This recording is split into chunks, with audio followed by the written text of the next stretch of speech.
Hi, I'm Dennis Theriault. I'm one of the politics reporters at the Oregonian. I'm with my colleague Ian Kullgren. Ian is one of our legislative reporters, and he just wrote a very engrossing profile of State Representative Julie Parrish. It's scheduled to go in the Sunday paper. It really looks at her. She's sort of this iconoclast. She's a Republican who has been elected to a Democratic-leaning district in Clackamas County. And she's known for getting a lot of outsized attention for her views. She's very independent-minded.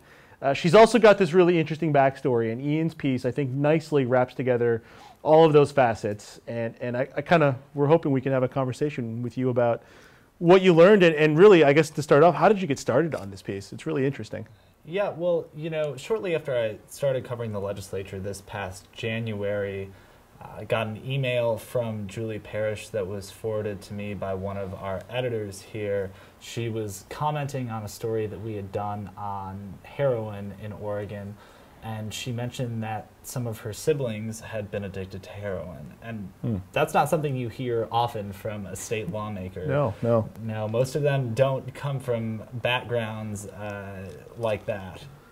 And really, the more I got to know Julie over the next, I suppose it's been about 9 months now. It's been quite a while.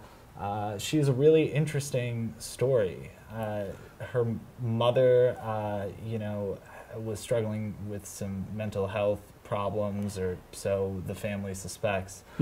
They went around Washington, Colorado, places in Oregon. At 19, she eventually left, went to her dad's house for a short time with her sister, left there, and actually ended up living for a time in a tent in a park in Clackamas County, about less than 15 miles from the legislative district she'd come to represent. Wow, that's... So it's not often you see a lawmaker with a background like probably that. the only lawmaker maybe in Salem right now who could claim that. I mean, I guess if you think about her personal experiences with poverty, she is a Republican. I mean, do people ask her, why are you a Republican? And what is her answer to that? I mean, that's an interesting dynamic personally, and I wonder how she navigates that. That's fascinating. Yeah, she says she's asked that all the time. Why are you a Republican when you grew up this way? Because, as any political scientist would tell you, it's... Your political views are often based on your socioeconomic standing. It's one of the biggest factors. So, actually, another interesting thing I learned though is she comes from a long line of Republicans in Oregon. Okay. One of her relatives, although her immediate family was not especially interested in politics. She had a relative who was in the 1910 session in the legislature. She had another relative a long time ago who was in the legislature as well. And, really her being a Republican and a fiscal conservative comes largely from being a very frugal person and wanting to spend money as efficiently as possible. How does she deal with her colleagues? Because I know she's your story makes clear that has a reputation for being out front and vocal, scrapping with Republicans, siding with Democrats at times, but also, being very much a Republican partisan at the same time also. So how does it help her? Does it hurt her? Does she get things done? What happens?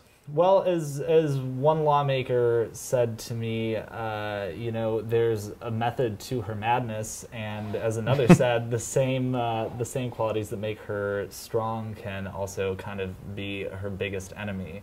She's very outspoken, which voters love. I mean, she is a Republican who has been reelected in a district with more Democrats in it, a swing district, not an easy race to run every 2 years.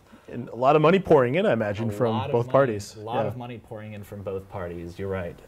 And so she's very, very outspoken, though, which definitely rubs some people the wrong way. She has a reputation of being hard to work with. One person at the Capitol who asked not to be named told me that most references of her name are followed by an eye roll by people from both sides in the building, including her own party. But she's gotten some legislation pushed through despite that. She has. One bill that she pushed that's probably going to be relevant this week is she sponsored a bill in 2011 to send the kicker payments back in the form of a tax rebate instead of a check, because it would save the state about $1 million each time the kicker is issued to do so, just for the cost of the paper. So that, and she's a very interesting perspective on recidivism, poverty issues in general. For example, she meets with inmates at Coffee Creek often, where her sister was an inmate.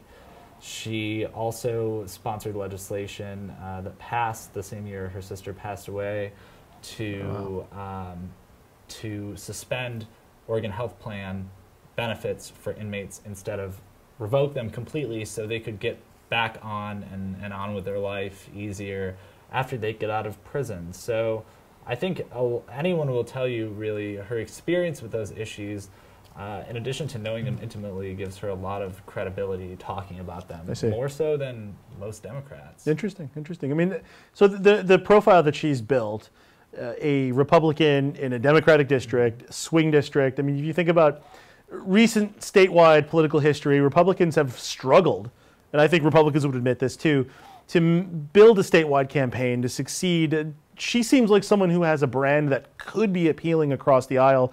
What is her political future? Does she want to do that? Is she talked about for that? Where does it stand? Well, there were a lot of rumors earlier in the session that she was going to run for Secretary of State, based largely on the ethics bills she sponsored in response to the influence peddling scandal with the governor and the former First Lady. I should say the former governor and the former First Lady. And she kind of shot those rumors down, said it's something she doesn't want to do right now, but the Republican bench is pretty thin. And I think really if she can get a coalition of people around her who would support her in doing that, and she could fundraise, you know, it's certainly possible. When I talked to Dennis Richardson on the phone, he said she is a shot. I don't think anyone should take that lightly. And he, of course, ran against Governor John Kitzhaber last year. Didn't do well, but I mean, coming from the perspective of a statewide candidate, it means something to hear him postulate on someone else's chances. Yeah, I think so, and I think other people would express that as well, and have. So I guess we'll stay tuned. Like I said, the story will be hopefully running Sunday. You can read it now on OregonLive.com. It's really, really interesting. We don't often get that unvarnished look at a lawmaker, and Ian did a really nice job.